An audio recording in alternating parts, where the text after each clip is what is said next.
பாக்குறீங்க? தமிழ்நாடு ஒரு புதிய அரசியலுக்கு தயாராகி கொண்டிருக்கிறது அப்படின்னு நான் பாக்குறேன். கட்சி தொடங்கி முதல் முறையாவே வந்து ஆட்சி அமைக்கிற வலுவான ஒரு கட்சி அந்த தாவைக்கா வந்திருக்கு.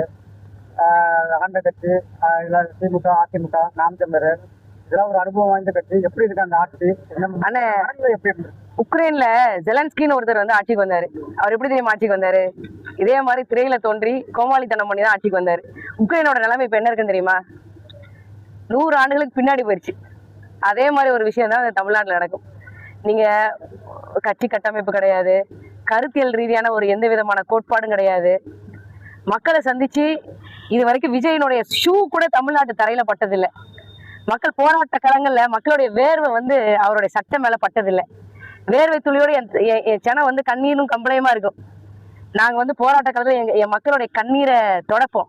கைகளை பிடிச்சி வந்து கவலைப்படாதீங்க, உங்களுக்கு நாம் தமிழர் கட்சி இருக்குது அப்படின்னு சொல்லுவோம். அந்த மாதிரி ஒண்ணு கூட நடிகர் விஜய் சொன்னதில்லை.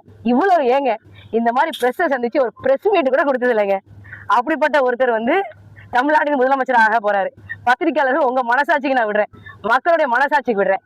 ஒரே ஒரு இதுதான், நான் 12ஆம் வகுப்புல இயற்பியல 200க்கு 200 மதிப்பெண் எடுத்தேன். அந்த அடிப்படையில சொல்றேன், இயற்பியல் விதிதான், எது சீக்கிரமா வளருதோ அது சீக்கிரமா வீழும்.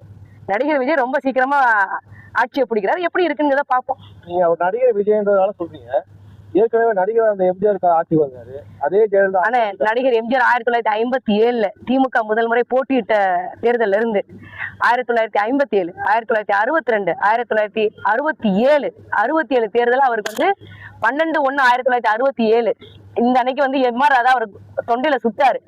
அந்த அந்த புகைப்படத்தை வச்சு அவர் துண்டுல கழுத்துல வந்து ஒரு பெரிய கட்டு போட்டிருப்பாரு. அதை வச்சு 15 ஆண்டுகளாக திமுக உழைத்த எம்ஜிஆர் தான் வந்து அடுத்து 1977 வந்து ஆட்சி அமைச்சார். எம்ஜிஆர் வேற, நடிகர் விஜய் வேற. நீங்க சொல்லுங்களேன், போராட்ட களங்களை பார்க்காதவர், மக்கள் கிட்ட எந்த விதமான கருத்தியல் கோட்பாடுகளையும் பேசாத ஒருத்தரை வந்து அனைத்து தரப்பு மக்களும் வந்து நம்புறாங்கிறது புதிய விஷயமா இருக்கு. நாங்க என்ன பாக்குறோம் அப்படின்னா, பாஜக நடிகர் விஜயை வச்சு தமிழ்நாட்டை காவி மயமா, ஒரு பாசிச மயமா, மதச்சார்பு உள்ள ஒரு மாநிலமாக மாற்ற போகுது அப்படிங்கிற ஒரு அச்சம் பிறந்திருக்கு. திமுக அதிமுகவுக்கு மாற்றா யோசிச்சு தான் நாம் தமிழர் கட்சி வந்து கடந்த தேர்தல்கள்ல அதிக வாக்குவாங்க. திமுக அதிமுகவுக்கு மாற்றா நாம் தமிழர் மக்கள் ஏற்றுக்கலையா? முடியும் வாக்கு சதவீதம்ன்றது வெகுவா இல்லைண்ணே. நாங்க வந்து நான் ஏற்கனவே சொன்னேன், ஒரு ஆலமரத்தினுடைய விதை எவ்வளவு தெரியுமா இருக்கும்? மீனுடைய சென முட்டையை விட சிறுசா இருக்கும். அந்த ஆலமரத்து விதையில இருந்தா பெரிய ஆலமரம் வரும். ஆனா அது வளர்றதுக்கு ரொம்ப காலம் பிடிக்கும். நான் என் மக்கள் கிட்ட வந்து நான் மக்கள் கிட்ட போராட்ட களத்துல நிக்கிறேன். அவங்க எல்லாத்துக்குமே தெரியும், நாம் தமிழர் கட்சி தலைமை ஒருங்கிணைப்பாளர் சீமான் அவர்கள் போராட்ட களங்கள் இருக்கிறார். மக்களோட நான் நிக்கிறேன்.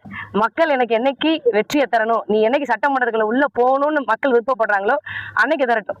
அதனால வந்து இது உண்மையான மாற்று அப்படின்னு நான் நம்பல. இது பெரிய ஏமாற்று அப்படின்னு நான் தான் பாக்குறேன். அவங்க போகட்டும், மக்கள் பிரச்சனை எப்படி அவங்க கையாளுறாங்கிற ஒரு விஷயம் இருக்குல்ல. இது அரசியல் தமிழகத்துல எப்படி இருக்கும்? ரொம்ப கொடூரமா தானே இருக்கும். ஒரு அடிப்படை தேவைகளை கூட நிறைவேற்ற முடியாத அளவுக்கு இப்ப பாத்தீங்க அப்படின்னா, வெற்றி பெற்ற எத்தனையோ வேட்பாளர்களுக்கு அந்த மக்களுக்கும் தெரியாது இவதான் வேட்பாளர்னு. வேட்பாளருக்கு அந்த ஊரை பத்தி எந்த தகவலும் தெரியாது. அப்படிப்பட்ட ஒரு சூழ்நிலை தான் இந்த தமிழ்நாட்டு மக்கள் அவங்கள எடுத்துக்கிறாங்க. மக்களுடைய முடிவை நான் ஏத்துக்கிறேன், அதுல எனக்கு எந்த பிரச்சனையும் கிடையாது. ஆனா பாருங்க, நடக்க போற கூத்த பாருங்க. கட்சியில முரண்பாடு இருந்தாலும் திமுகவுடைய தலைவர் மு.க. ஸ்டாலின் சொல்லி